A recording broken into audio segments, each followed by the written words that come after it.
So these are non-alcoholic.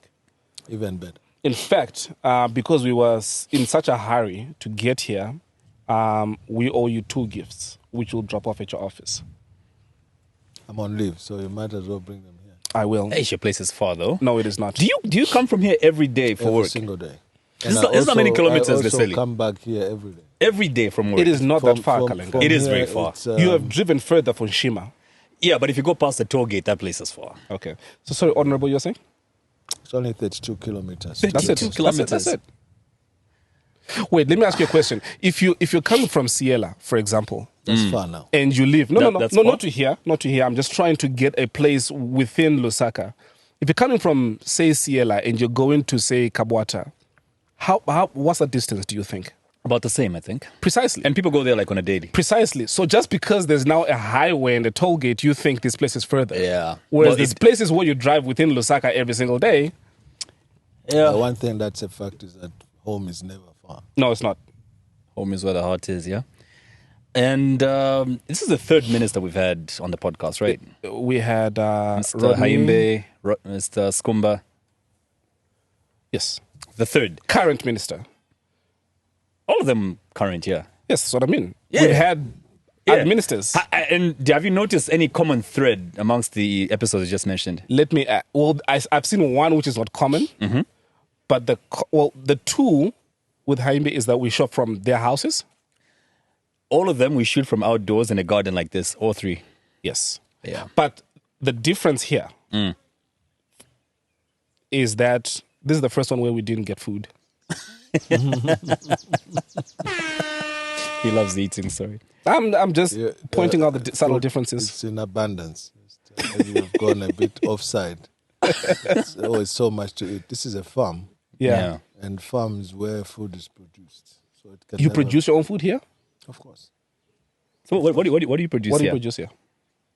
When you have a moment, I can take you around. Just across there, I've got fish ponds. I'm sure you've seen the fish ponds. Just behind here, I've got a cattle kraal. Wow. On the other side, I've got sheep and goat. And outside the immediate perimeters of this place, I've got maize. So if there was like a zombie apocalypse, you could actually live here for a while. I would still say I live here. I spend most of my time here. And this is, by the way, my retirement place. I retired here before the calling came back to become a government minister. You retired. So you had retired. I built my retirement home a long time ago. I moved here in 2011. And you retired and then got called back into politics. Well, I assumed a government job. Oh, okay. Yes, and get me right. I'm saying this is my retirement home. Retirement home. Meaning No, this that's is okay, where okay. I want to die from.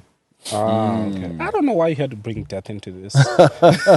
Just make The conversation is going so well. Yeah, it's going so well. The retirement is associated with resting. So this is my place. Well, death is like a permanent It's a retirement. final. It's a Yeah. Yes, final. you know, as a young person, I've moved from residence to residence to residence to residence. And in 2011, my wife and I decided we're going to move here and we'll live here and we'll terminate here. So Now he's using euphemisms. Now he's saying terminate. You've just.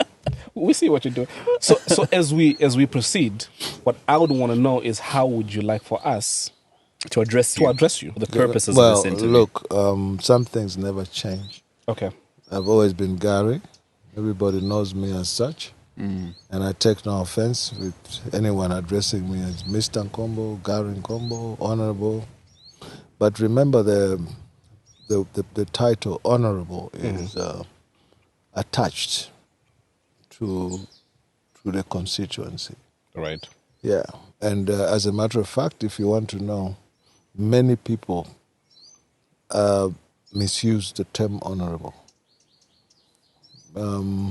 We as MPs are supposed to be addressed as honorable member of, and not honorable Nkombo, as you most time do it. It's So the title. the honor is with the people who put you into that sacrosanct area of representation.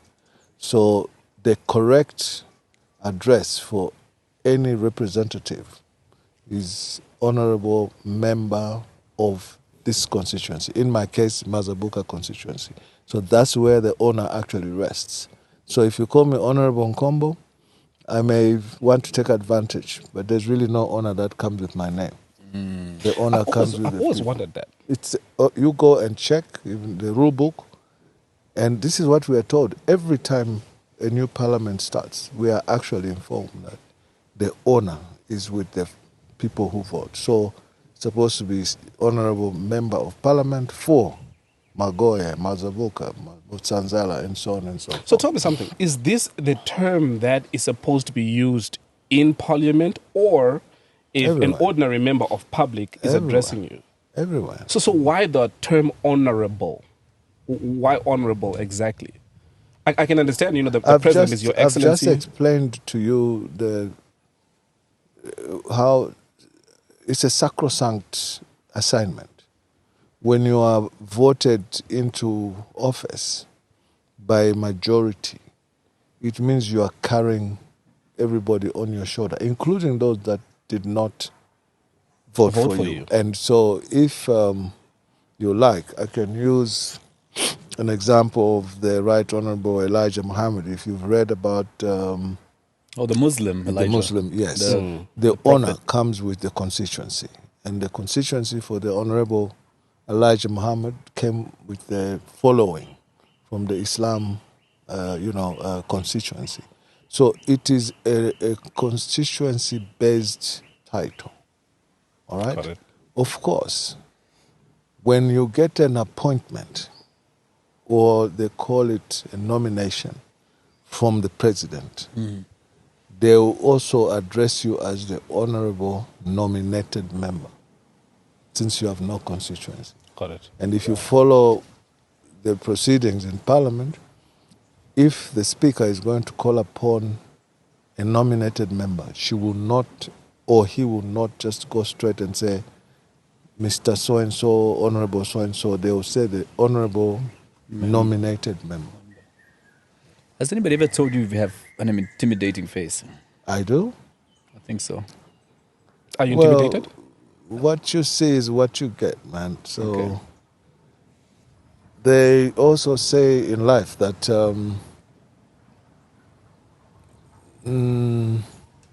behind a hard coconut, there are soft tissues in there.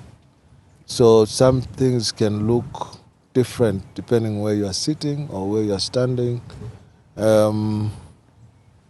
Those who I think have gotten into my skin, who know me, would not say what you've said, because I am extremely friendly and sometimes maybe over friendly. Well, I know that. But again, if you are a stranger, you are a stranger. You must be treated as a stranger. But it's also true when they say that strangers may just be that best friend you never met. So True. You can't open up to everybody. True. But once you get a chance to associate, then you weigh the odds and the evens, because it comes also with opening up oneself to your own personal self, your persona. So sometimes you don't want the whole world to know you. But I can tell you that those who have associated with me will tell you that I may just be a friend that's not worth losing. Because once I make a friendship, I attach. Okay. So are you intimidated? No, I'm sure by the end of this episode we're going to be best friends. I know, but are you intimidated right now, though? No. He's actually just the coconut analogy has opened. And before he said It's that, also true that, maybe I carry that impression from the last episode of the election and the change I was of about to government. bring that up. Yeah, Especially that night. Yes. that was the first time that I got to know about you. Same here. I never even heard of you until that night. So a lot of people then wondered who is this guy, and I also believe that it's about an assignment, a place, and when duty calls. So I also believe that anybody placed in a position where I was placed would have probably been a little harder than I was. And remember that once bitten, twice shy. True. In our case, it has actually been 3-4 thrice times? beaten. Yeah. And so that point in time, we had got to the enough is enough point of no return. And so we couldn't leave anything unattended to. But to many people, it then translated to be translating to be hardcore. But I'm not a hardcore. What was your position then? It's still the same position now. Which was? The chairman. First of all, I have been a member of parliament since 2006. Right. And then back in and also member of the national management of my party, UPND. And back in about 2014, I got privileged to be appointed as the chairman responsible for election. So that particular assignment was attached to my office. Got it. Makes It was sense an now. election matter. I'm still the chairman for elections, and I've been chairman now for about 8 years. For about 8 years. I'm trying That's to... as long as my son has been alive. Yeah. I'm trying to understand your mindset that night that actually introduced Gary Nkombo to the public. To everybody. What was your mindset then? Were you feeling you were losing the election and people were sort of engineering things behind the scene and trying to get to the bottom of it? What was your mindset at that particular moment? There came a point when, if you recall, the time they were announcing FAIRA, the very first to be announced. That's the video that went viral. Yes, Yeah. when they tried to announce FAIRA, and we got figures that were not adding up to what we had added up in our parallel voter tabulation. There was need to signal the red light or the amber light. So that night, what was going on in my mind? Our PVT, yeah. What is PVT? Yeah, the voter tabulation had revealed to us that we were far ahead of them. And so anything that suggested otherwise was not welcome. So we knew we're doing well, we're doing fine. And from the experiences of the previous election of 2016, a lot of people didn't pay attention. But if you recall, that's the election when the late President Robert Mugabe came and camped here in this country. And he only left after the declaration of President Edgar Lungu. At that time, I can tell you the reason why we continue to claim that we won these elections in 2015 and 2016 is because the primary source documents, which are the documents that come from the polling station, were actually not relied upon. They relied upon the documents that came from the various civic centers, if you like, or councils, which is a coalition of all the results from the polling stations. Now, a PVT works in such a manner that at the primary source, at the polling station, the document that is generated, if you have sharp polling agents, they will collect that, take a photograph of it, and immediately send it to the collation center. So we were busy adding up figures, even as the ECZ were coming to announce. So even as they were announcing, we already knew what we had. So it was really a question of just verification and ticking and said, this is correct, this is correct. In 2016, we tried to ensure that they used the primary source document. And at one point, this was happening behind the scenes, by the way, because we did not have the power of, exposure from the media.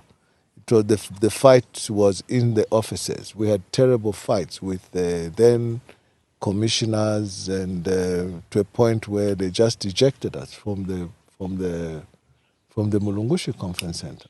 They told us, okay, we'll heed your demand and do use the primary source documents. And now we are closing until tomorrow. So once we left, then they just declared themselves winner. And then President Mugabe left. He went back home. And I think he had done his assignment. That's a strong accusation, though. Well, I say things as they are. Okay. I want us to bring it. I didn't say anything. I just cleared my throat. Why are you saying, No, because you're a fan of Mugabe. That's why. I'm not a fan of anybody. I'm a fan of myself. You were saying? Okay. We did not introduce ourselves. Pardon our manners. My name is Elson. Elson is my name. Elson. Yes. Kalenga. Kalenga. I don't know why we just went straight into it. It's okay. Yeah. So I wanna take it back to a young Gary Nkombo. I'm just trying to understand your upbringing and what has led us to the guy that we're sitting in front of today. Okay.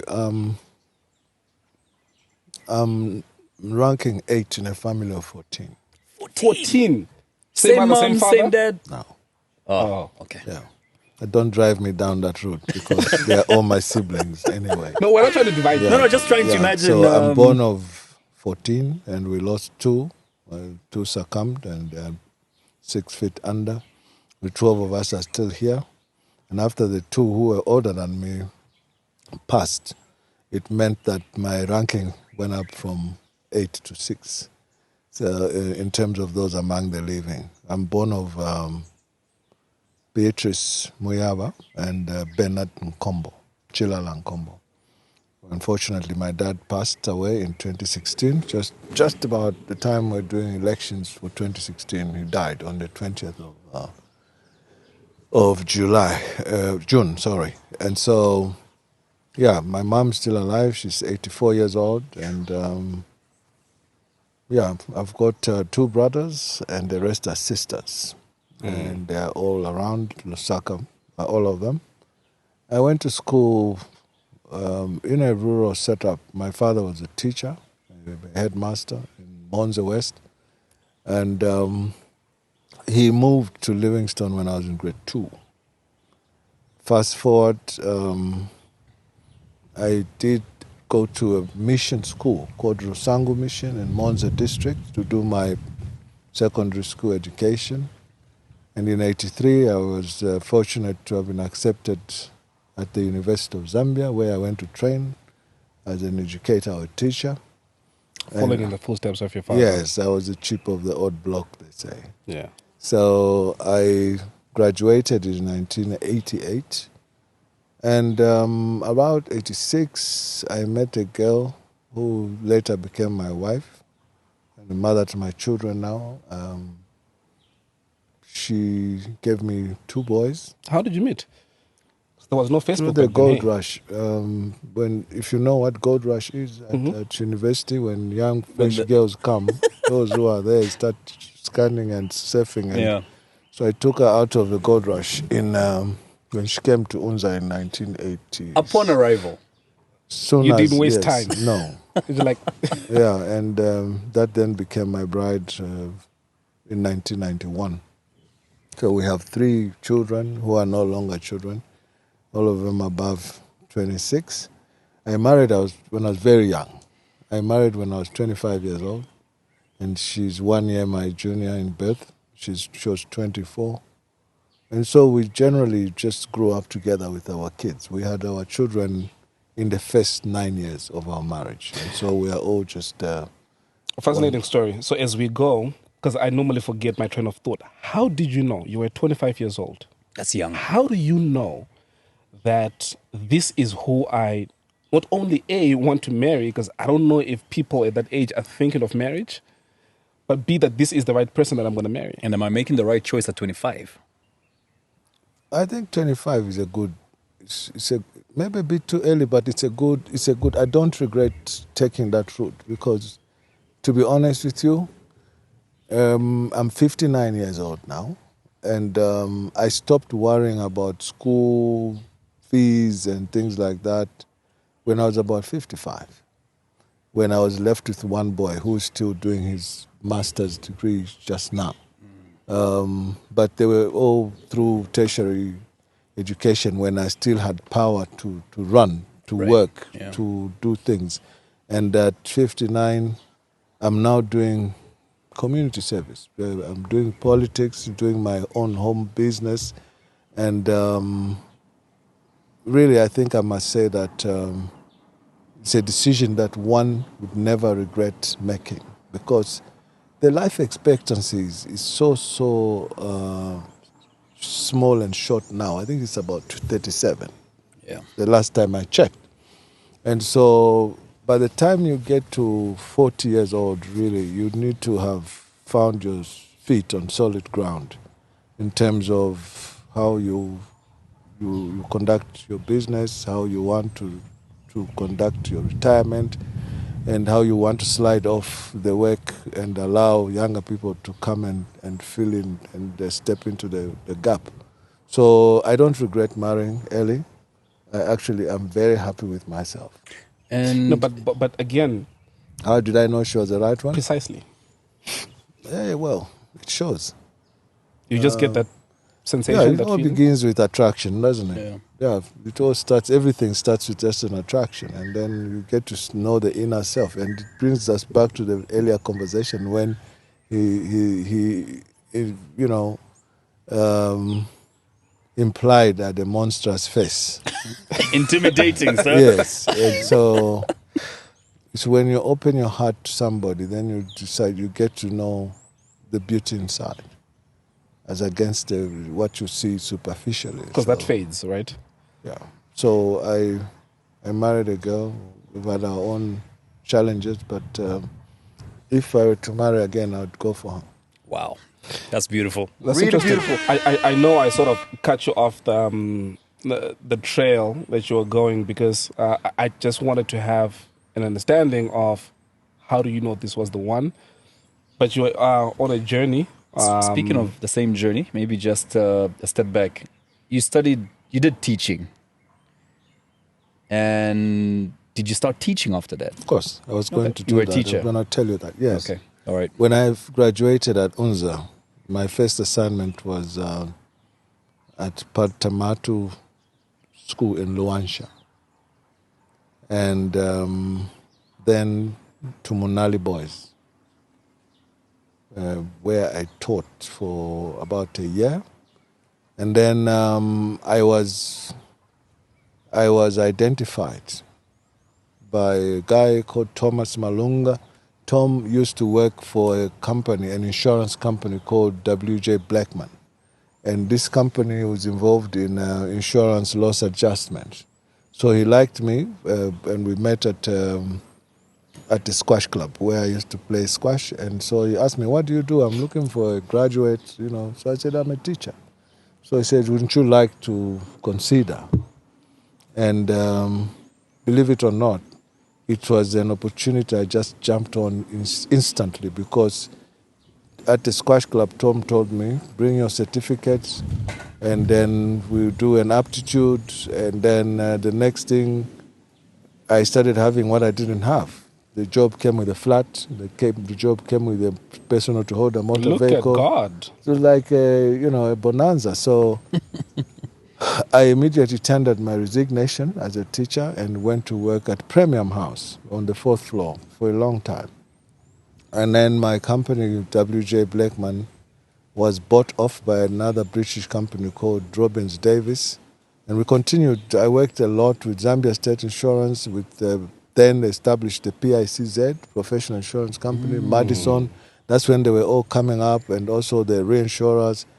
And eventually, again, the company Robbins Davis was bought by a Swiss company called Society of General Surveillance, which in short was called SGS, or Société Générale de Surveillance, from Geneva, where I was taken in and promoted to be a project coordinator.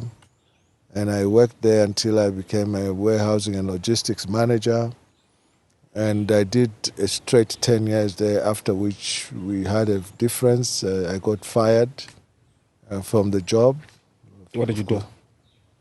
Well, I was accused of having done something that I didn't do. So we can get to that point if you so wish. But No, it's okay. I went to court for wrongful dismissal at the Industrial Relations Court. And after a long battle, I won, and I was awarded. I was awarded a lot of money for wrongful dismissal.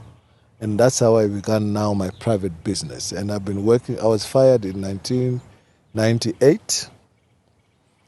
And I started my own business about the same time. We had a good, we still are in that business of selling fabrics, these apparels.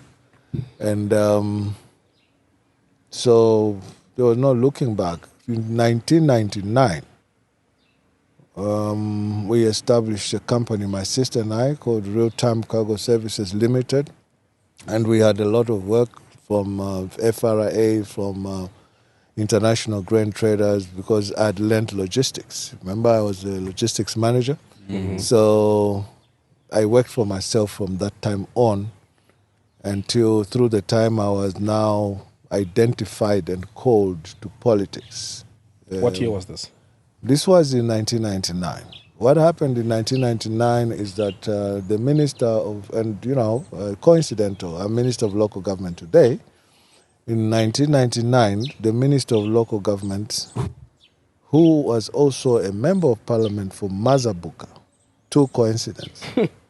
His name was the late Benny Wycliffe Mwinga. If you heard about BY. No, Not that is Benjamin. Yoram. Okay. No, that is the one you're referring to is Benjamin Yoram Mwila. Mwila. The one I'm referring to is Benny Wycliffe Mwinga. Mwinga. Okay. Yes, and hence Sounded that like, Benny Mwinga police station somewhere. Yeah. Yes, so MPHI as he well. was my MP in the place of my birth in Mazabuka. He came from the east, I come from the west. He comes from the Chief Hanjalika's domain, I come from the Chief Manachungwala, but we are from the same district. So when he died, President Chiluba then asked the chiefs in that region that they wanted somebody to replace his minister who had died. And that's how I was picked up from my office. Just opposite Elunda Park is where my office was, there at where there's Stanchard. lawyers. Just opposite Stanchard, Yeah. there's a block of flats where Nelly Muti's office is, Sakura's Yeah, I know quarters. those. Yeah. My office was right there, next to Lukona Chambers, which is Tika Nelly Muti's office. So I was picked up, identified to go and contest under the MMD, the Movement for Multi-Party Democracy. So, and this is the time when the UPND registered the first representative who defeated me, because I went to run on MMD, and UPND under the late Mr. Anderson Mazoka had just gone for the first by-election, and they took Mazabuka. Obviously, defeat was not the best of feelings, and the year that followed was another election year, because this was a by-election occasioned by a death. So in 2001, there was another election, and I found myself among the people who, in MMD, who did not agree with President Chiluba's third-term bid because it was unconstitutional. So somewhat I found myself with a new party that was established called FDD, which is now run by the Honorable Edith Nawakwe. And the president then was General Christon Tembo.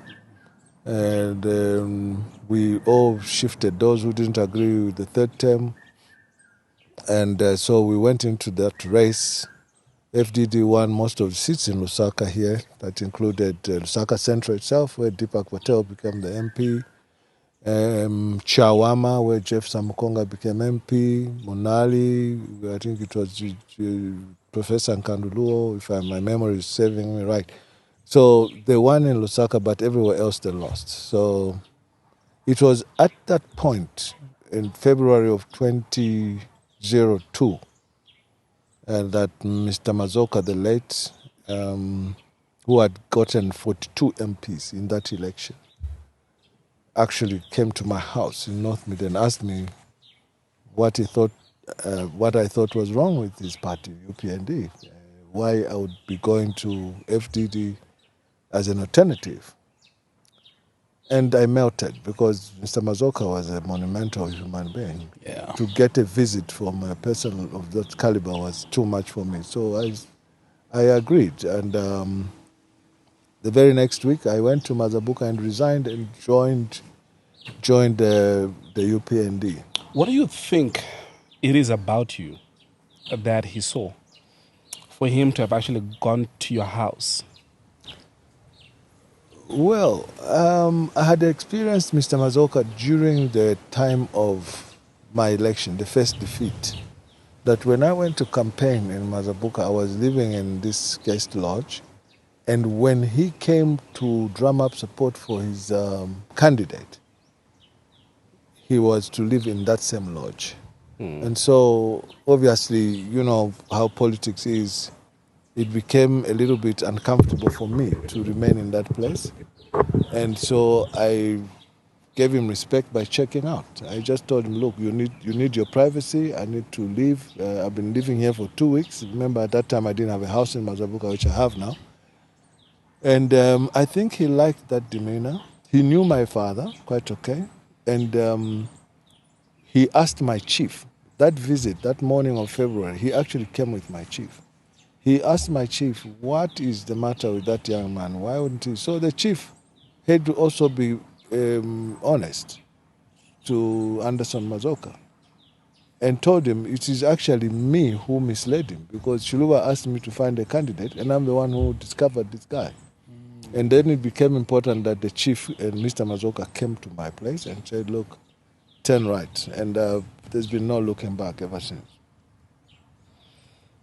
You said in 99 you were picked or you were chosen. I'm paraphrasing the word that you used to get into politics. What is that conversation like with your wife? Because once you get into politics, it stops being about just yourself. It was the easiest of conversations, to be honest with you. And if you want me to give you exactly how it all happened, is that we went to bury the late Benny together with my wife. And when we finished the burial, we were now driving back to Osaka. And Benny was buried just at his farm behind near Kalea smallholders. So my father called me and said, can you return? Have you left? I said, yes. He said, can you come back for just a little bit? So I got back and said, the chiefs want to see you. And they told me, would you be interested to? The president has asked us to find a replacement. So we think that since Benny came from the east, now it's time for the Westerners to also have a bite at the cherry, you know. So when I got into the car, I told my wife, this is the story outside here.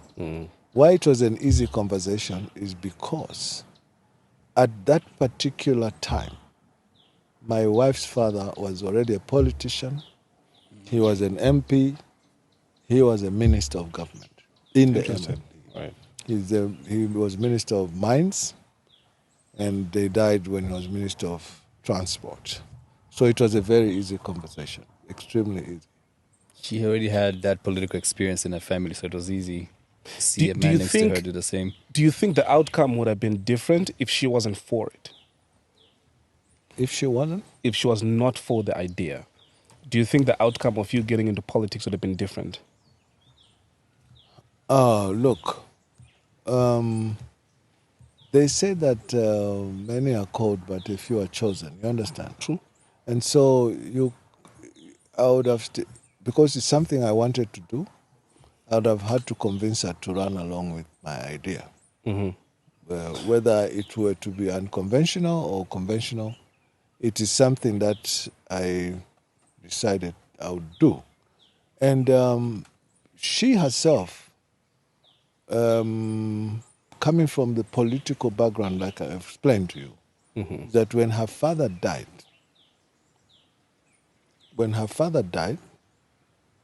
in certain quarters, she became the automatic choice to replace the father in MMD.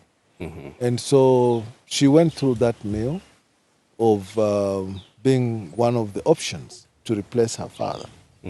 At that time, President Michael Sata was the Secretary General of MMD, and he did call her and said, look, this is not a monarch. I know how close you were with your dad, but we're going to settle for somebody else. And that's how they settled for a lady called Rosemary Connor, who became the MP for Zambezi East, where her father was. Right. So it was easy. Again, I emphasize, because she was already in that groove of politics. She was tracked in. Who was the father again? Paul Kapina. Okay. You may not have known him. Maybe No. you were younger. Yeah. But He's he was, 56 years old. He was MP. He was one of the founders of MMD. And he was MP for Zambezi East for about 8 years before he died. He became a Minister of Community Development, Minister of Mines, Minister of Transport. And then, unfortunately, we lost him. The reason I ask that is I'm currently reading Barack Obama's book. And there's a chapter where he speaks about when he decided to run for president. And in fact, no, I lie. When he decided to get into politics, to become a senator, and he goes in and he speaks to his wife, who was not for the idea. He says, I have never heard of so many curse words in my life. She flat out said, no, you're not doing this. Because we're going to drag our family into this. It was different. You know, I've enjoyed a work of cooperation from my wife. Even just the idea to move from North Mid, where we used to live, to come and start a life here. That was her idea? No, it was my idea, but she was okay with it. All right. At first I thought she would start a fight. I mean, this is a girl who was raised in Sunningdale. Okay? So to come here when there was nothing, there was just this hill that you see here. It was a tough decision to make, but I was lucky that she said, let's go, and we are here. You've spoken about, especially now that you're getting towards retirement, you've spoken about your commitment to community development, public service. Are you able to share an experience that led to this? That shaped your perspective on the two, public service and community development? Yes, like I said, the calling came after Benny died. And failure has really never been my portion. So when I failed to make it in 1999, I moved to FDD. I tried again to be an MP in 2001. I didn't make it. But like I said, failure has not been my portion. I said, okay, once Mr. Mazabuka gave me that invitation and I joined, eventually I became an MP after the third attempt. Wow. Okay? So I didn't make it 2 times. On the third attempt, I made it. And courtesy of the people in Mazabuka who have been patient with me, I have been voted for 4 times after I won. From 2006, 2011, 2016, 2021. That's a straight 20 years after this run of doing public service. But you ask me, where does this thing come from? When I was younger, I belonged to an organization of young professional men called the Association of Round Tables in Zambia. Maybe you've heard about the Association of Round Tables or Round Table International. This is, I was recruited by do you know Judge William Mwemba? Nope. You don't know your judges in Zambia? Well, Judge Mwemba, Mr. Chisha Mwanakatwe, the late Rafo Salasini, Mr. Gevasho Mulila, they're old men now. They belonged to a group of young men who, through the medium of their business and professional, occupations, are involved in philanthropic work of helping the needy.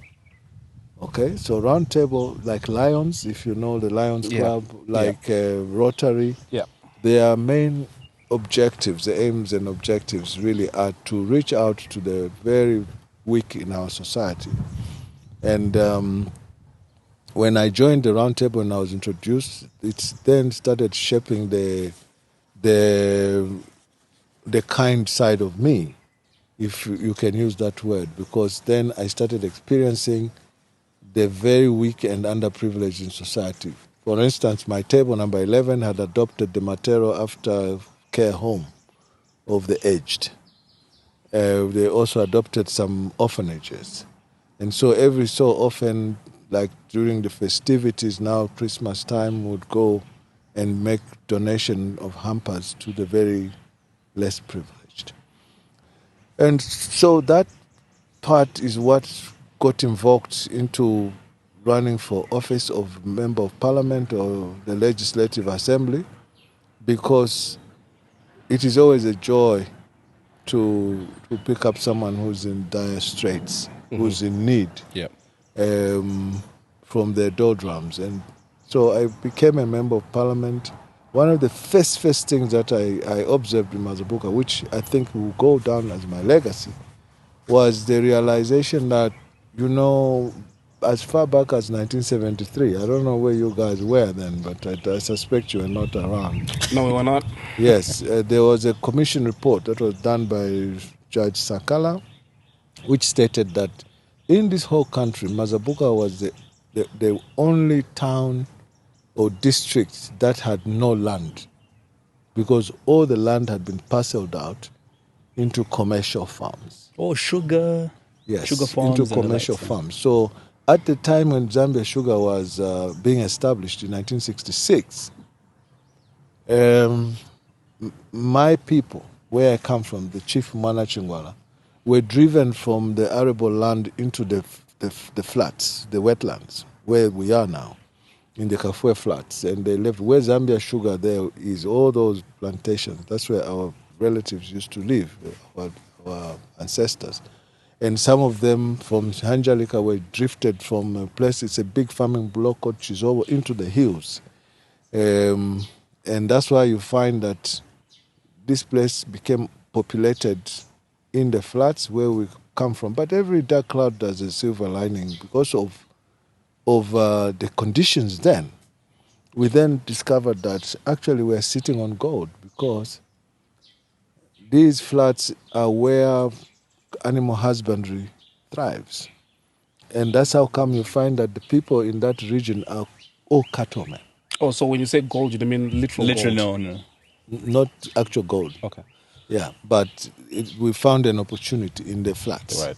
And today, the biggest cattlemen will be found on that same belt where I come from, all the way to Namwala. Because with this climate change that has come with drying boreholes, we are sitting pretty because our animals are not stressed. And so just now, I'm sure you may have heard the president say that he wants to establish an official cattle zone in this country, the north bank of Kafue River and the south bank of Kafue River, where I come from.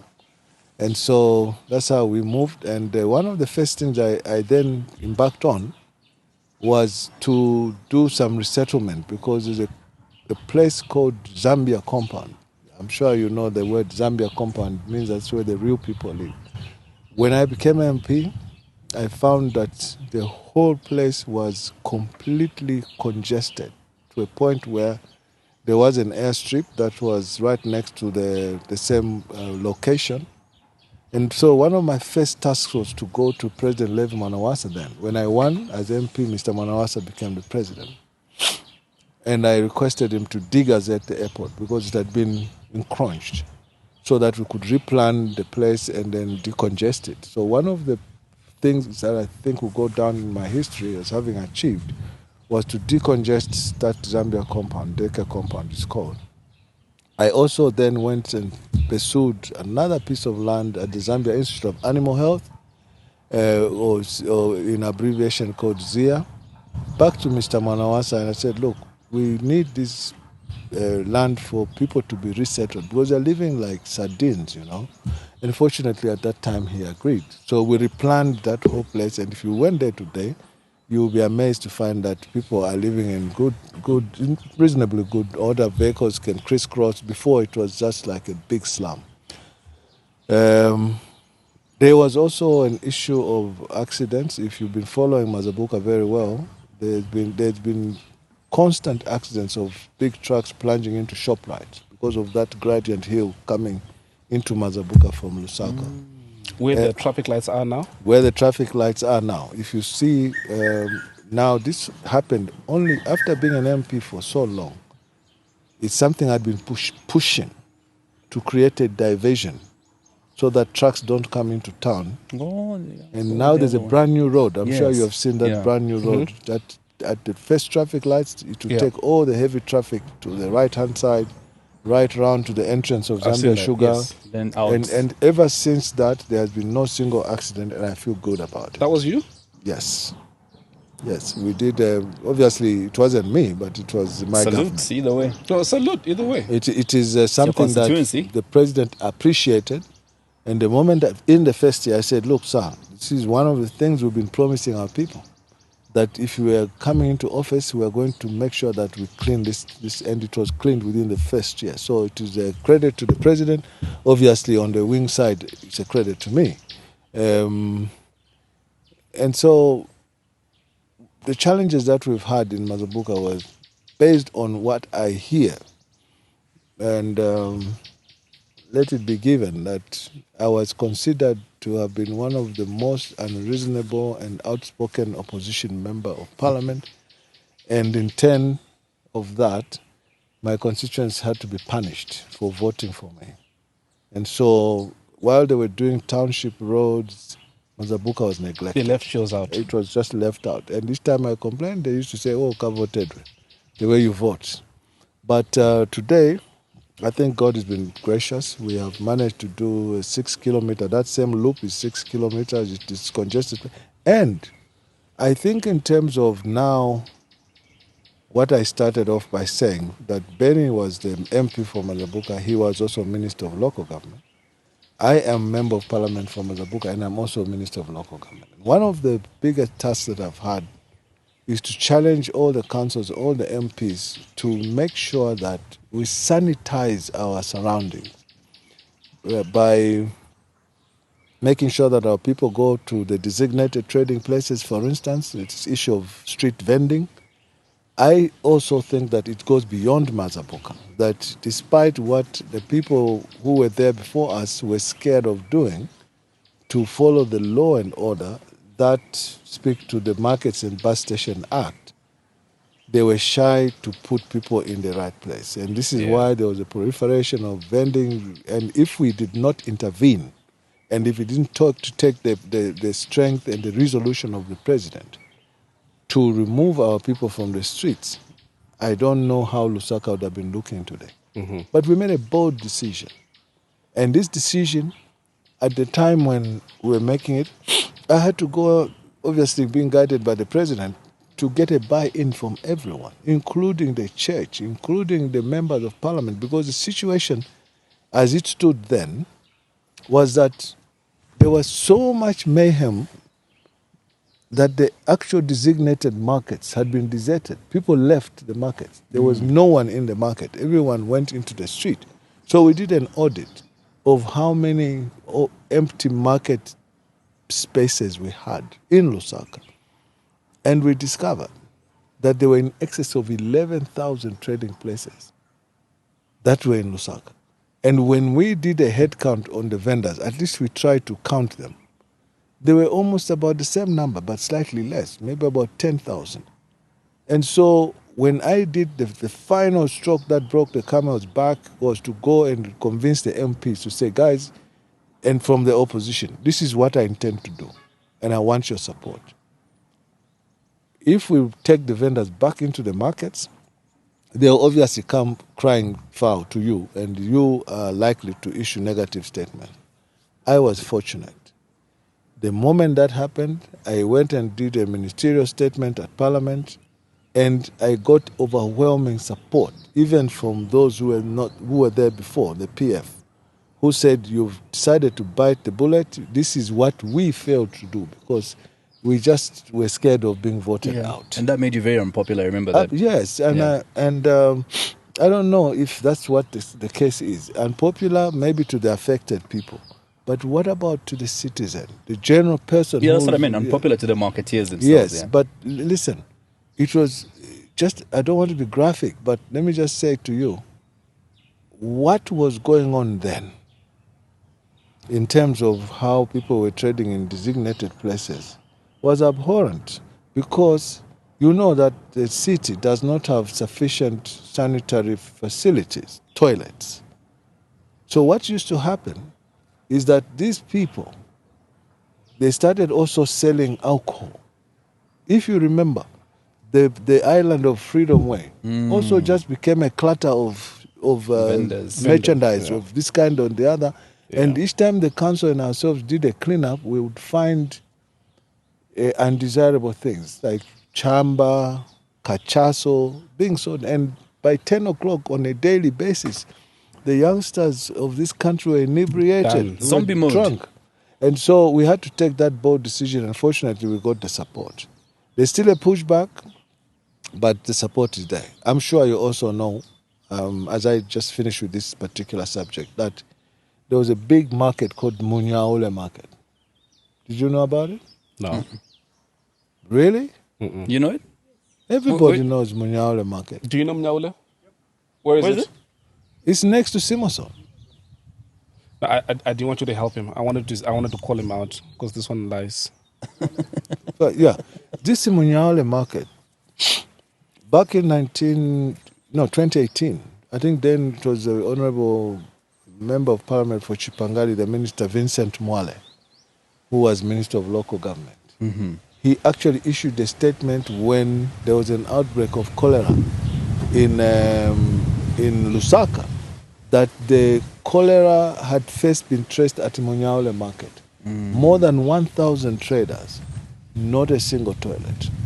So what used to happen, and I'm not denigrating anybody, but I'm simply saying things as they are, that when people wanted to relieve themselves, they would use Chibuku parks. Okay, just go on this corner, and I mean, I'm talking about big relief. If you want to defecate, they would defecate in Chibuku parks and just throw it in the drainage. Now, that clearly created a non-sanitary environment.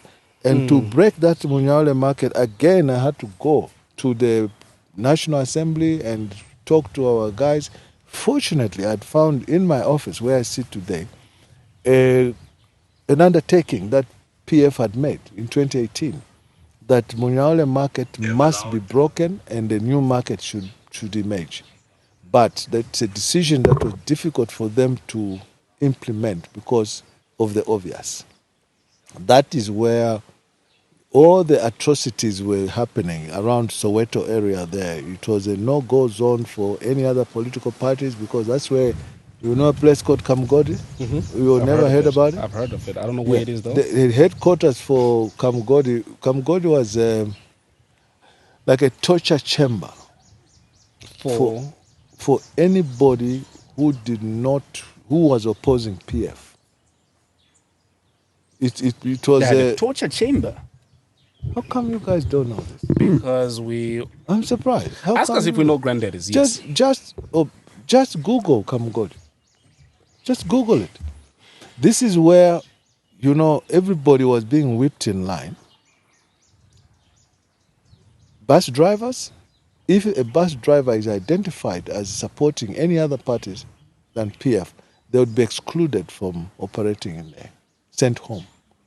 And if anybody was to be seen, even a shopper walking around with a red T-shirt, whether it's for Manchester United, but it reminded them UPND, they would take you to that office where there was America 1. You never heard of America 1, America 2? No. No Americano, the light-skinned guy.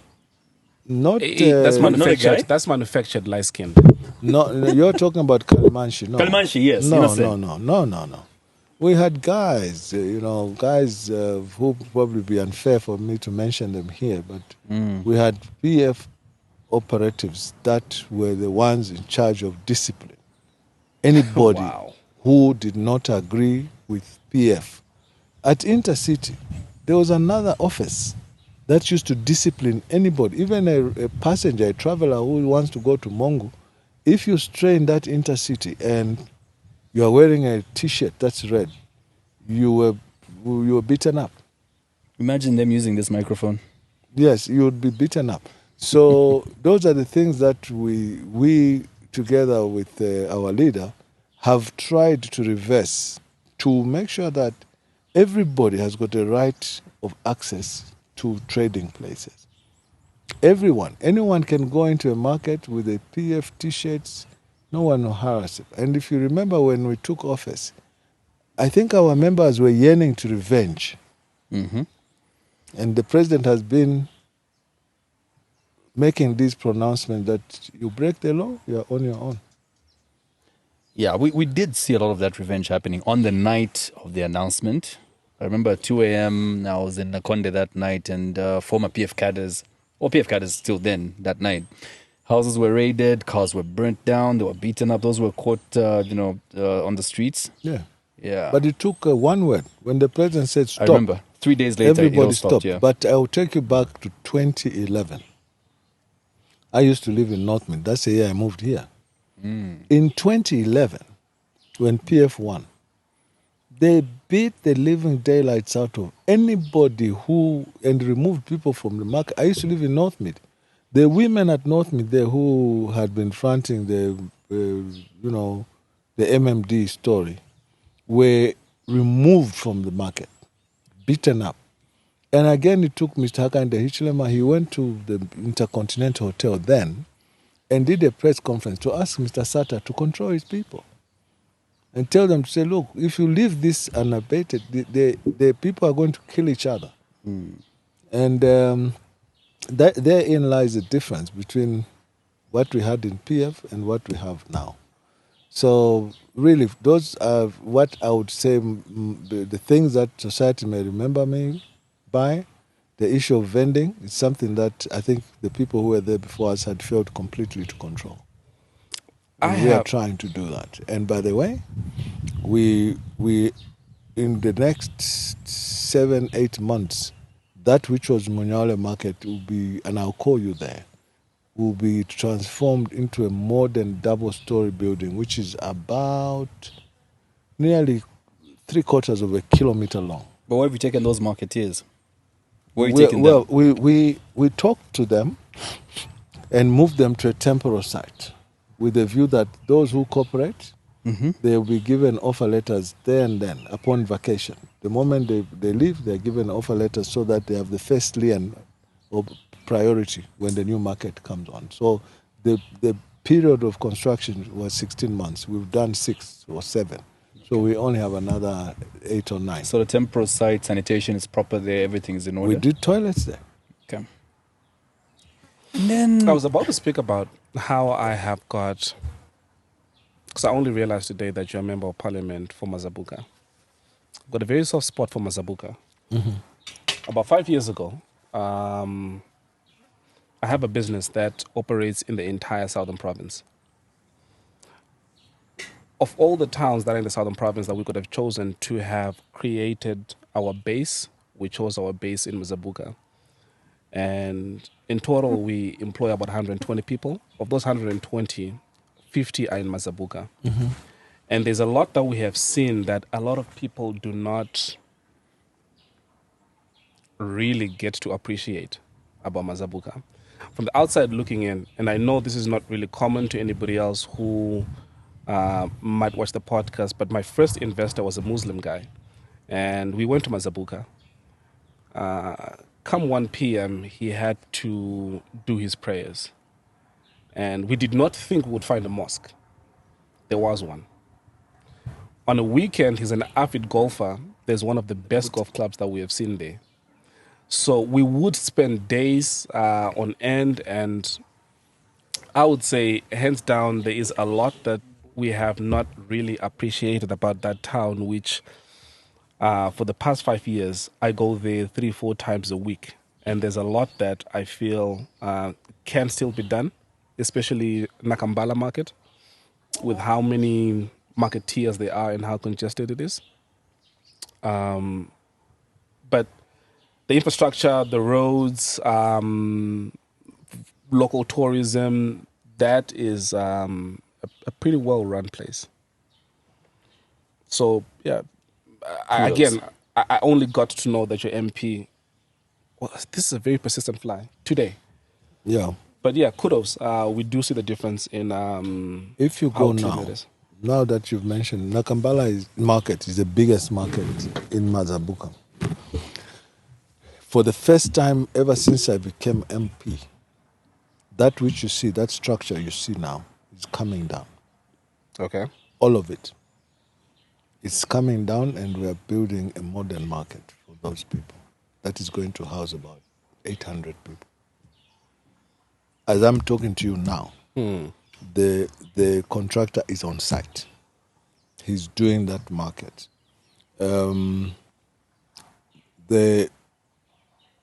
constituency is also receiving an extra 8+ kilometers of bituminous standard roads. I didn't want to talk about this until it happens, but the contractor has already signed up, everything is in motion, and I'm quite comfortable that when my time comes to go, there'll be something to point at and say, when I was MP, this is what we did. Yeah. But all this, the thanks go to the people of that region, because even throughout the fight of changing government, they were patient.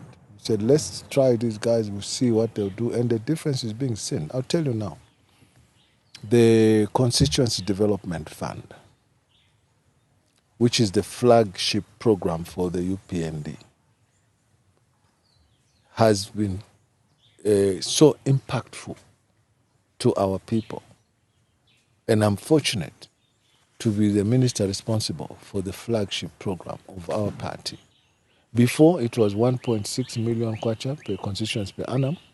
It's 20 what? Now it's 36.1. 36. It's a lot. Goes in 18 Well, times. ish. What it means is that if we continued with that 1.6 and you compare it to what we do per year, it needs 18 years to achieve. So what was happening before, everything was centralized, everything was happening in Lusaka.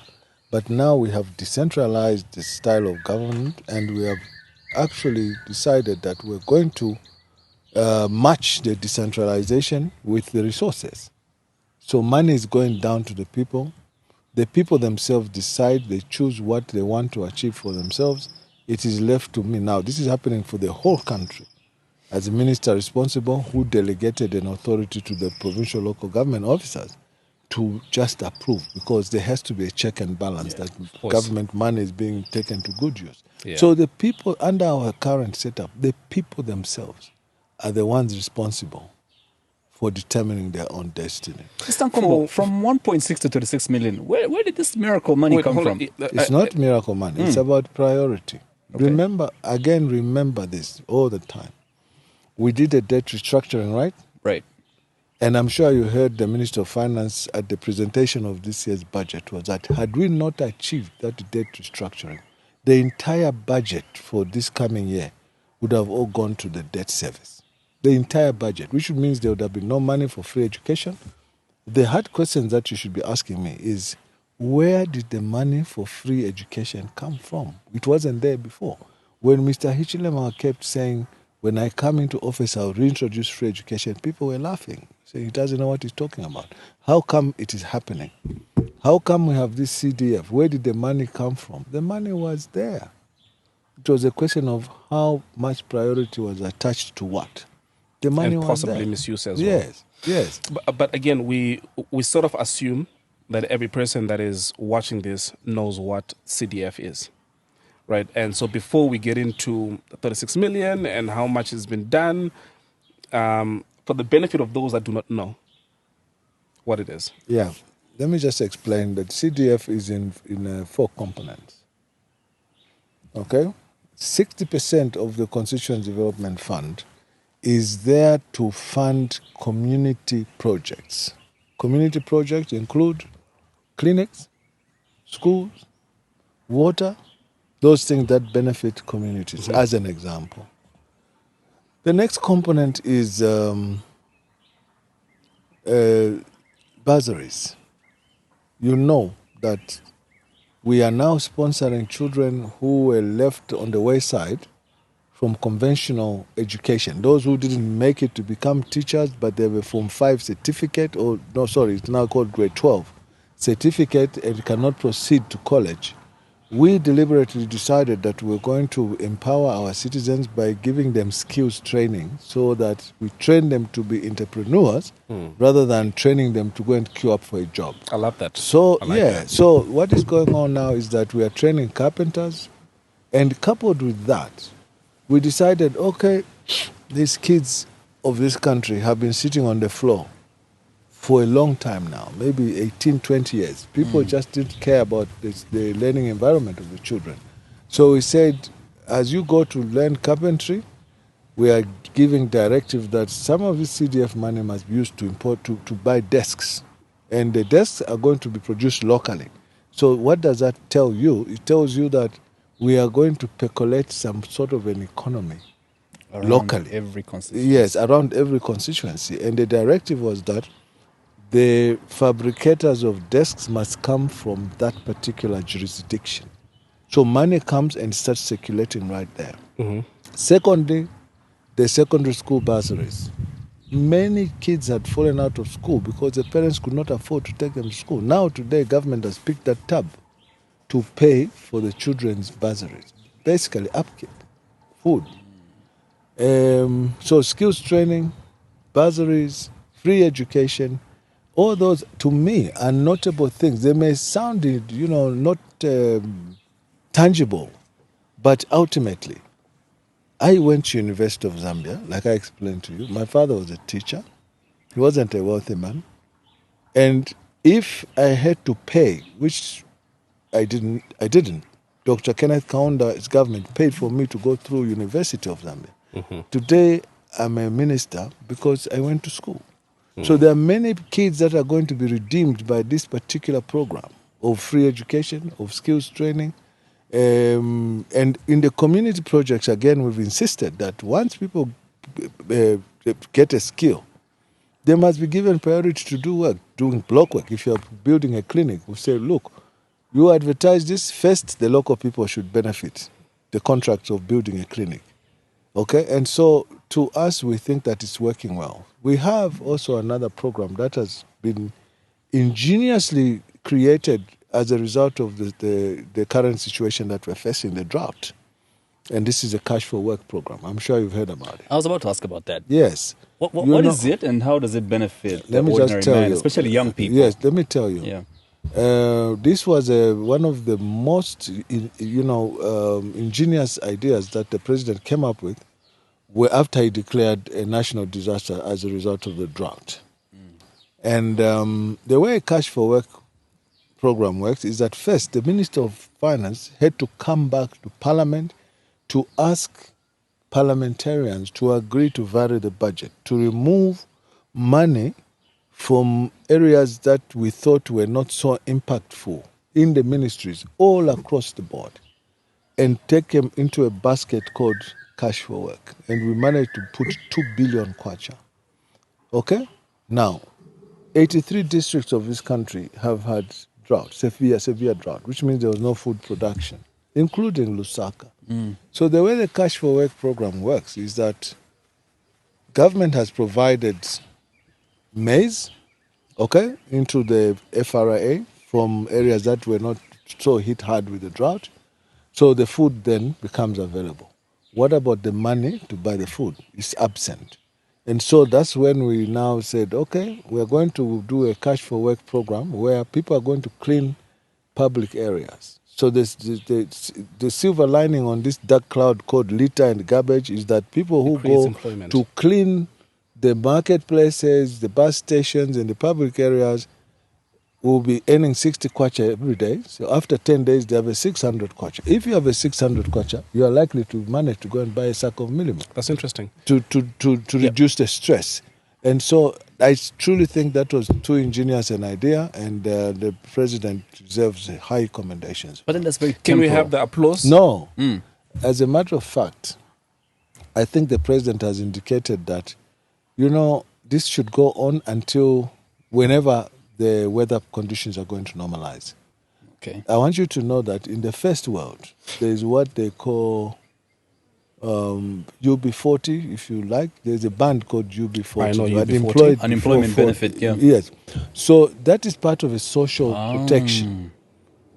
that people who are able-bodied should be able to do one thing or another, and the ministry that I am privileged to run is the one that is running that program, and it's such a privilege. So here's what I want to know, especially when it comes to the this cash flow program is, so you've mentioned one, I'm guessing it's just an example. So what type of jobs are available under that? Under cash flow work? Yes. It's physical work. Like, for So instance... cleaning. Give him as an example, right? He wants to be able to get into anything. Where does he go? How does he get access to what is available? You go to the district commissioner's office, who working with the labor office are going to enroll you. Okay? And then when your stretch starts for the 10 days, you will be reporting to a certain place and you'll be given a task. This is your portion. You work from here to there. It's a labor-based kind of contribution. In other areas where littering is not such a headache, they take them to clear the wayleaf. You know, like the Zesco wayleaf. You go and slash to make sure that it's clear. And to clean drainages. Where drainage, because people throw plastic indiscriminately, they go and pick up the drainage and they get paid. There's going to be everyone and their cousin applying for, or is it they're supposed to apply, right? Or just register with the DC? The labor office, the DC's office are the ones that, obviously with the help of what they call WDCs, the World Development Fund committees. Those are the ones who know who lives where. You know what I mean? Because they are the smallest unit of political order. Of course. So in a ward like this place where I live, is called Kaweza Ward. Okay? And across the road there is called Shimabala Ward. So here we have a chairman in this ward, the WDC chairman, whose committee ordinarily would be expected to know who lives where. And it's from that they will say, okay, the most vulnerable home, can we pick 2, 3 children to go and do some work? And then they go and do something. But now here's my question following that. This also opens up opportunity for mismanagement of money. I was about to say ghost workers and the likes. So how it is tight. It is foolproof. I can confirm to you that first of all, as a way to circumvent that, we have avoided cash payments. So all payments are electronic, and they are operated by the national registration card. Also, not the constituency itself. So once there's a check mechanism to make sure that someone has worked. They tick every day that you started work at 8 and you ended at so it's a question of the supervisor. If the supervisor is not honest, then you are likely to get people getting paid free money for work that they did not do. Yes, but that is the issue about human beings, and unfortunately, people will always be people. But I can confirm to you that this is a program that many have lived to appreciate. Going back to CDF, I understand the concept now. If, say, I'm an entrepreneur, I'm a carpenter, and I'm in a constituency, and I would like to either, number one, get money for my business, to develop my business, or be able to create desks which will then go into the schools that are being built. Again, what there is the procedure? I was still explaining. I've done two components. The next component is what you're talking about. We encouraged our people to form cooperatives. Okay, those who want to do small business like poultry, farming. So they group up in a cooperative and they get up to 40,000 kwacha. This is a non-returnable amount of money. This is the typical social security where if you give them 40,000 kwacha, they are able to do maybe 200 chickens or slightly more and then sell and build upon it. It is also a poverty alleviation mechanism. Then the other one is the outright commercial loan. People will go there, those who want to do enterprise, they will go and borrow money from the CDF using the banks that are nominated. But then again, I must be quick to say to you that that particular side of the CDF has not been satisfactory for me. I have a bit of reservations because the payment rate is very, very low. The default is high. And so far, what we are toying around with, and we are hoping to get a buy-in from the Legislative Assembly, is that we could remove that component and take it to Zambia National Service. How that is envisaged to work is that, Zambia National Service are into the business of realizing people's full potential. There's a lot of farming activities there, there's a lot of skills training. So we are trying to get a situation where those who volunteer to go to Zambia National Service to train, that money, instead of giving an individual 200,000 kwacha, can be paid to ZNS to go and train them in short courses, similar to skills training, short courses. So if you take 10 children from each constituency, as an example, and what ZNS are charging somewhere in the region of 6,000 kwacha per 6 months or half a semester, to bring out a guy who now know carpentry or electrician or farming, they'll be better citizens ultimately than just giving money to a guy who will not pay back the loan. So, because the guidelines, the law that surrounds CDF are living documents, we'll continue to amend them as we get along to see whether we can get to a point where we'll get a point where there will be full satisfaction of the aims and objectives of lifting people from poverty. I hope you're not making that change now, because I just applied for CDF. Cross your fingers.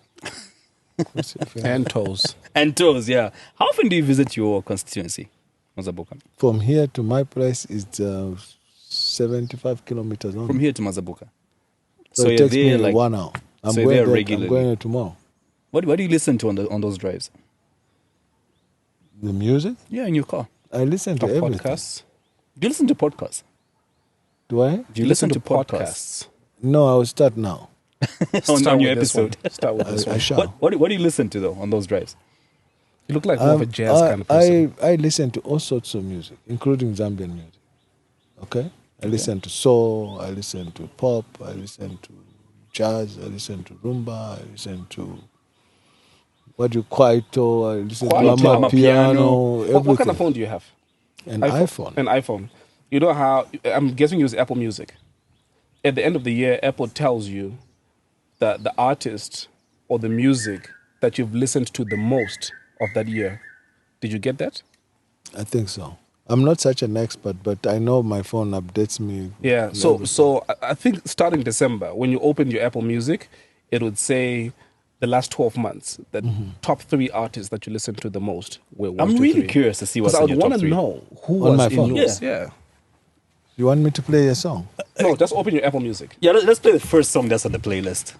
Oh, really? Well, not really play, just see the title, because we're gonna get flagged by YouTube if we do. Yeah. That'll be interesting to see. I wonder what it's like chilling with this man, eh? What do you think? I think lots of whiskey. I think there's a lot of fun, yeah. I think he strikes me as, because of his office, when he's like in public, very chilled, but when there's no cameras and no other... That sounds like...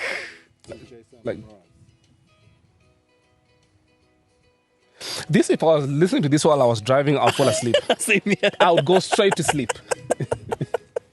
I think Radside needs to put music you should not play while you're driving. And this Before you know it, the car is swaying off the road.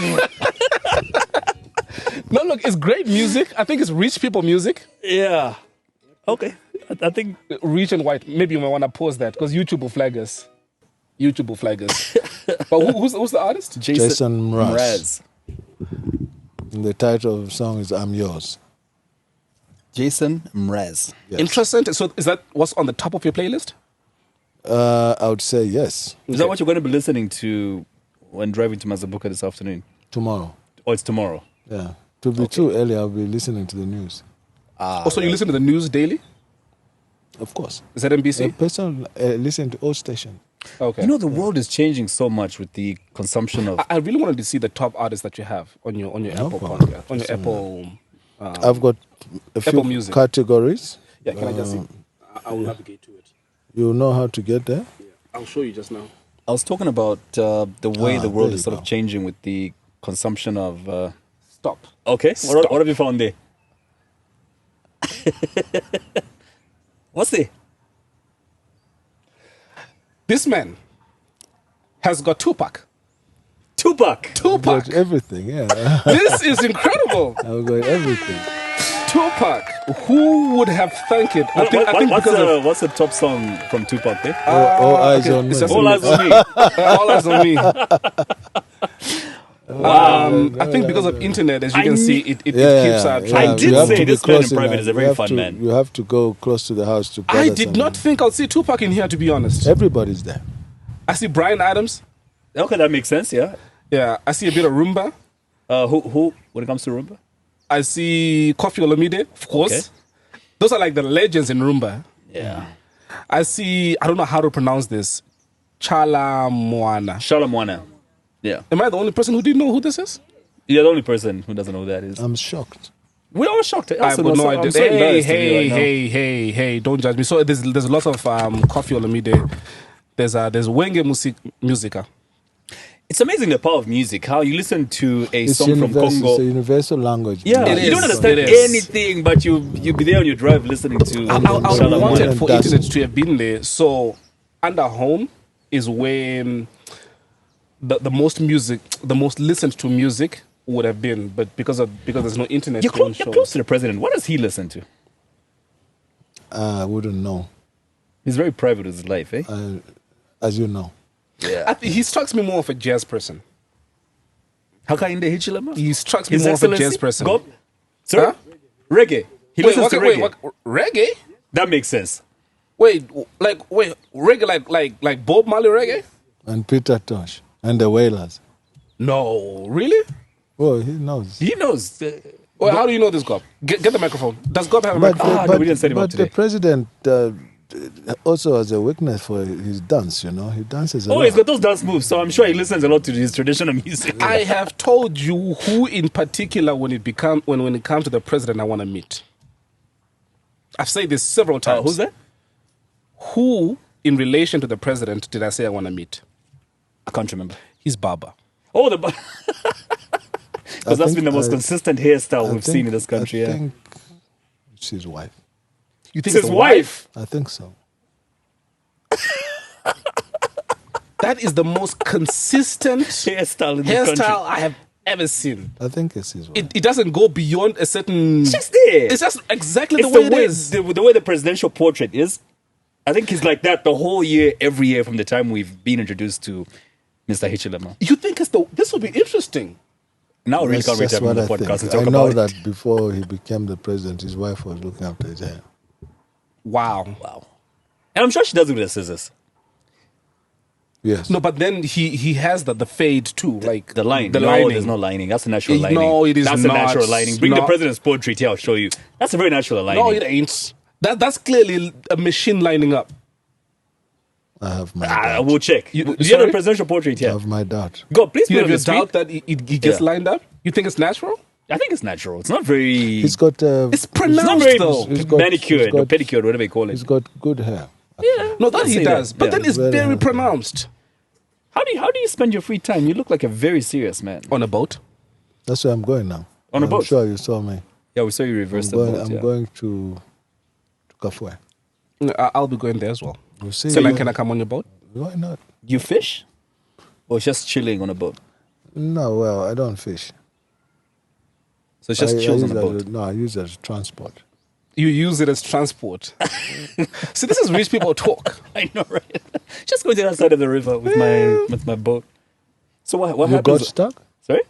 You got stuck on the river? No, I'm saying use it as transport. Him and I will use it for chills, and it'll be on Instagram in a minute. I think there will come a time when I'll do that chilling, but for now I use it. I think you do. so. Transport to where? I think you do. Like today, we're using the boat. Where you off to? I'm going to my other home. To You your need a other home boat? that you need a boat for? Ish, I can't wait to get to those levels, man.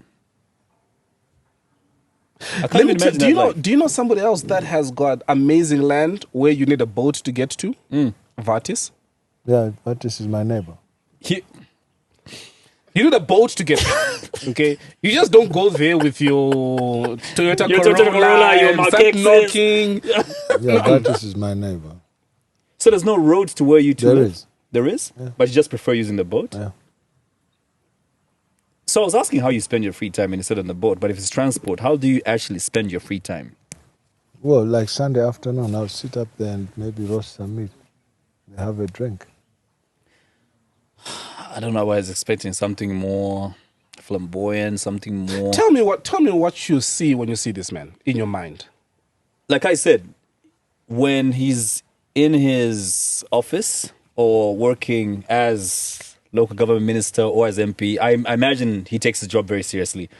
Today, yes, we found him at his home in shorts and whatever, but he strikes me as a man who, when there's no cameras, there's just him, family and friends, fun-loving. I'm a free soul, yeah. Yeah, fun-loving. So I don't imagine you just by a bright stand with your whiskey. I'm Obviously, assuming. there'll be a beer on the side. No, I believe that. We have a mutual friend who lives in the same street as I.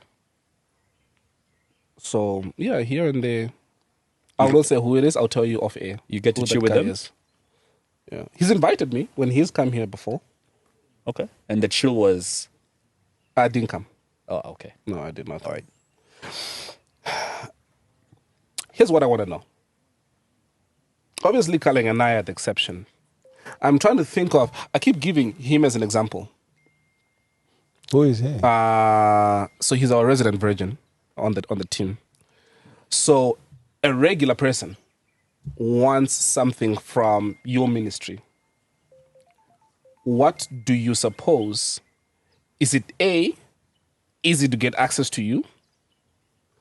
Or B, there are layers way before it gets to you where if he ever wanted anything, he should be able to get help. Does he just walk into the office, get to reception and say, I've got this proposal, I would like That's the way it goes. whatever? That's the way it goes. He can walk into your office? Yes.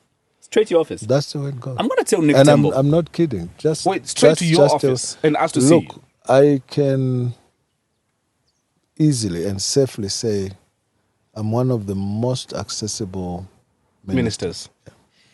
Ministers. I see everybody who comes. Listen, is that true? I will no, don't ask her. She's She's PR. PR. She's PR. Of course it's gonna make him look that's good. that's the naked truth. Can I put that to the test? When you get back to work. Not me. Just ask somebody in jail. Please go and see if you can just see him. There's a businessman in Kitwe by the name of Nick Tembo. I thought you were going to say Shawi. No, Nick Tembo. So Nick Tembo would love to come see you at his office. So he's got an issue with the directive that I think your office has given to city councils to lease out land for 13 years to businesses, I'm assuming. There's nothing like that. No? I think he's probably mistaken. What it is There's that the 13-year land council, as it is, the law permits them to lease out land up to 13 years. I think that's the issue he has. He's Yes, saying that is something 13 that I years. found in the office and is still as it is. Oh, yes. I think he's asking So for what is his issue? you to help change that because he says the 13 years is too little. Like if you look at it from a business perspective, or let's talk about a house that you are building for rental, right? The turnaround, or should I say, for you to get a return on investment, it's going to take you about 10 to 12 years. So Well, they're asking, can't you change it to about 20, 25 years at least? No. Here's the way it works. For now, I think all councils are permitted up to 13 years. Yeah, but And if that's what he's anybody asking wants to extend, I think then they have to come and deal with my office. directly. Yes. So there's that option of extending to 20, 25 years. Look, Lubama Market was listed up for 65 years. Are you aware? I wasn't. I am now. The Kamwala Market, the one you see there, the company called China Haina, they listed for 65 years. And I think now we're on the 17th year or somewhere there. We still got a long way. It's something we are discouraging, to be clearly open with you. The Munyaole Market I was referring to now, I think the council did list it out for 13 years, and the developers come to ask for. So we've taken it to the right offices for determination. And remember, the minister's office has advisors. So it's gone for determination, and whatever they give me as advice is what we'll do. So because of the investment levels, sometimes it makes sense to ask for a slightly longer period. This But was as his it voice is, They note. have allowed the city councils to lease out land for 13 years, after which projects revert to the council. However, if you're going on the financial markets, 13 years might be a bit short to get a return. Is it possible they could consider increasing that and allowing the city councils to do maybe 20 or 25 years with just a no objection vote from the local government? Currently, it's 13 years and no objection vote from the local government. 13 is a little unattractive for investment. I think it's all circumstantial. So the colleague could not just ask for a blanket, For everybody. yes. Or it could be you can't. tailor-made. It should be circumstantial. I was about to say, doesn't it also open up a bit of, if you say 30 years across to everybody, that is a bit of, like you said, something which is too blanket. If in your particular case, you have, just like the market that he said, which got 65 years, you feel I might need 20 years or 25 years, you should be able to apply and get that. It should sit in a proposal and what investment level you're putting in, what kind of business you want to do. Yeah. If you want to lease a play park for people to picnic around, it's different if you want to lease a big, monstrous Munyaule market where you spend $7-8 million. So it should all be tailor-made, just to borrow his words. Everything is possible, but it should be reasonable. It should be within reasonable bounds. It should make sense to the republic. It should make sense to the developer. It's an election year coming up. And are you looking to retain Mazabuka? Are we seeing you finally letting that go? What plans do you have? The question is interesting, and I've always answered it in one shot. Okay. It's not up to me. Will you be running though? It's if the people say you must come and run, I'll do that. If Okay. they say Very don't, democratic answer. Very. it's not my call. It's their call. Yeah. Okay, that's for... The seat, the position is held in trust, and the voters are the trustees. So if my immediate team feels time to rest has come, I'll gladly do so. How beautiful is that drive to Mazabuka though? It's nice. That is one of the best Oh, roads. smooth road, eh? And I always say, who's the MP for Monze? Honorable Jack Mwimbo, Honorable Kasauta Michelo, Honorable Chatila. They're not There gonna are three like- constituencies. They're not going to like me. Don't say what you're about to say because You- because even the road you're referring to, I didn't make it. Just to be fair, I didn't make that road. It's the government that made the road, and I can confirm to you now that where I'm saying don't say what you're about to say is that the contractor to do the Mazabuka Monza road is on site. Please. Are you happy? But I'm very happy. Great. Because it will not only Then it benefit means me the whole stretch will be fine from Lusaka to to Livingston. Livingston. Because the Well, stretch, that's a rough one, yeah. the stretch between Mazabuka and Monze, Is the rough one, not yeah. only is network terrible, but the road too. Have you noticed that? That the network there and the road, if that is fixed, it's about 60 kilometers, right? 60. Yeah, 60. If that's fixed, Smooth Man. ride. It will reduce our travel time. I do not know if I'll ever fly to Livingston again. That's for your seat, 2026, the next election, right? The general election, how are you feeling about that, with especially people complaining about load shedding right now? In 2026? Yes. The UPND going through with the current anger that people have towards this load shedding problem. We've been through this road before. Yeah. But this has been the worst in living memory in terms of the water levels. I just told you that I come, this is Kafue, I come from Kafue. And I am a very, very, very frequent patron of the Kafue River. I've never seen that the level of water go so low. And so, yes, anger is permitted, but the president has been very clear as well that these are lessons that we've learned that should let us come out of this malaise once and for all. So I said it before in this chat that every dark cloud has a silver lining. Maybe this bad spell of no water is what will wake us up to look at alternative sources of energy. I was about to say including the same solar, thing. and so we are going to invest in alternative sources of energy so that the pressure that comes alongside load shedding can be reduced. There's Because many one- problems, but I bring up the issue of load shedding because of the ripple effect that load shedding has on the cost of commodities. Of course, the cost of production goes up. There's so many other things that come in that. And there's also the general feeling that the load shedding we experience is very political. That there's probably people high up in government benefiting from the loss of power. How? I haven't heard that angle. Eesh, dude, the spaces I'm being found in nowadays, I'm getting this conversation a lot. How? How there's a general feeling that there's people high up in government who are in the Sabotaging? solar business and are benefiting immensely from the loss of power. Yeah, but that's an innuendo. And in any case, it's a solar solution. And is they'll a perpetuate solution. load shedding for that reason. No, once the water levels come back up, everything's okay. It's going to be fine. Because right now what has happened is that some turbines have been shut because there's no water to turn them. Yeah, leave it, it's okay. There's no water to turn them. So it may be a little bit absurd for anyone to say that this is saboteur. It is done for someone to make an extra buck. I don't think so. Okay. Yeah. Whether it is a government worker who brings a solar solution or it is another private player, the fact is that a solution must be found. You know what the downside to to people in general is? They have got very short memory. A big part of why, from the first time that we met, we also met on a plane, Where were we going to? Livingston.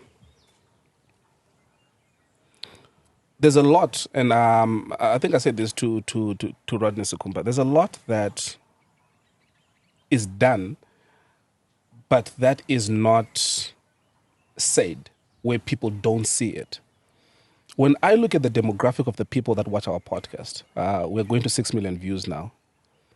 A huge chunk of it is from 22 to 45, 46. Yeah, give or take. So it's the youth. These are the same people that, they make noise on social media when they have got a certain agenda or when they're not happy about something. So a lot has been done, which you have highlighted here today. It takes one issue for people to latch onto and run with. And forget all the good. So there has been free education, there has been CDF, there's been a lot that you have highlighted. Excuse me. And that sort of then takes a back seat because then people will be like, We've got load shedding. we've got load shedding. Right. So I think people want an utopia. right. Yeah. And it's a big part of why we then figured it'd be good to then sort of highlight so people are able to see and point to exactly what has been done. And obviously the plans that are there as far as load shedding is concerned, because where I live, I've not had power for 2 days now. Yeah. Well, I also would argue that despite all these challenges that we are having, I do not see anybody who has come up with what they would call a bankable solution to load shedding, for instance. So let's assume the people you are speaking about are very angry, extremely angry, on an act of God. No rain. How can they not remember that not so long ago when we had the drought, I think not more than 5 years ago, and when they complained about there being no power, the answers they got was, if you want power, go and pee in Kariba Dam because there's no water. And no Yeah, one we is did saying, get that. Yeah, so no one is saying that. The We are PF. simply sympathizing. What did they say? Go and pee in the Kariba Dam if you Go wanted, and pee if in you it? wanted to fill up. Yeah. So, and this is something that I think is a bit abhorrent, something that we would never say. So to the effect that there's anger, I think that there's also reason to compare and contrast. But are you coming up with a solution, though? And what solution are you coming up with? Well, I'm sure you've heard the president talk about clean coal energy in Mamba. There's 300 megawatts coming from Mamba. There's a lot of solar farms that are being created, except solar is not so stable energy source. But It's over gonna and at least above the mitigate. issue of hydropower, which we've been depending upon for so long, we are now looking at going back to Mamba to do clean core energy. And when do you think that will take full effect in I think mitigating the that problem we have right now? I think that it's in motion. I would be You don't put a date less on it? honest because I don't know the detail, but it's in motion. But you're confident you're going through 2021 as UPND? 2021. Oh, sorry, 2026. Well, look, we were voted courtesy of the people of this country. Okay. So when you say you have confidence, you are seeming to pit me against the people. Yes, it's a bit. We are no. hopeful. No, no, we no. are very hopeful that they understand That's the word I was looking for. the Actually. predicament that we are in. We are very extremely hopeful, and we are also hopeful that they see the efforts that we are trying to do to mitigate the situation. So based on all those things, yes, then I could put confidence with a small c that we are confident that they'll still treat us with favor. Now, because the difference in 2021 was huge, We just came out of a by-election, by the way, which was also in a non-traditional, or in inverted commas, UPND area. And we won. In the midst of all these things that we have. And you know, this is an election that happened away from any record of violence, as the case was before. So if that vote is a barometer or anything to go by, we would say we are comfortable, but we need to do more. Do you encourage the youth to invest in politics? Everybody should. I'm telling you now. Because it's a culture. It's the way we live, the way we think, the way we breathe. Everything is driven around politics. And this is the surprise that I have when you say you are not aware about Kamgod. I get shocked. Precisely why we need to have conversations like these. Yeah, we'll probably make a museum. Turn that Kamgod place to be a museum so that people can constantly be reminded. Where is it? At Soweto. At strange. Soweto. Never heard of it, eh? Even you. Have you tried to? Oh, you have no internet. We have no Google internet. it. When you leave this place, Yeah, Google. Sure. I'll check it out. Because one of the things that pains me is when you go onto social media, Yeah. the things that most people are invested in, it is gossip, it's salacious stuff. Which if you look at, I don't know, the average 25 to 30-year-old person in a different country, they are achieving a heck of a lot more. But here you have a lot more people that are more interested in knowing what Mordecai and whatever issues that he's having with his record label would be. Or worse, So, what they had for lunch. yeah. So I really would love for us to have more of these conversations. If there are people that are entrepreneurs and if they want access to capital, where exactly and how exactly to go about it. That, Well, if we can achieve that, I'll be happy. what do you expect? What do you expect of an economy that had been growing at -4%? Where would the opportunities come from? Because first Touché. you have to put things in place that steer or percolate a local economy, and what we've done does exactly that. Okay, to insist that there should be 36 million kwacha in every constituency to be used in that constituency every year. The bulk of that money is going to contracts. So once people get contracts to build a school, to build a clinic, to do this, it means that the money is being applied within the area of domain. And to me, that is a good way to go. Before, people would simply be told, here is what you are receiving, even before you ask for it. Okay? And now people decide on their own what they want for themselves. It's a question of just government supervising that bit, that there's no duplication of what central government is doing and what local government is doing. Yeah. Is there anything that you were hoping we would touch on, we would ask you that we probably didn't? If you saw from the beginning, when he said I was a bit unfriendly, I think you need no more information, access to your requirement. You've asked what you wanted to know. I've answered. And I would only say that maybe to encourage our people and repeating what the president said is that even civil servants and public workers must do some food production of some kind. If you recall, I think it was at church where he was saying there are people who live on a 10-acre plot and all there is a house. There's no other economic activities.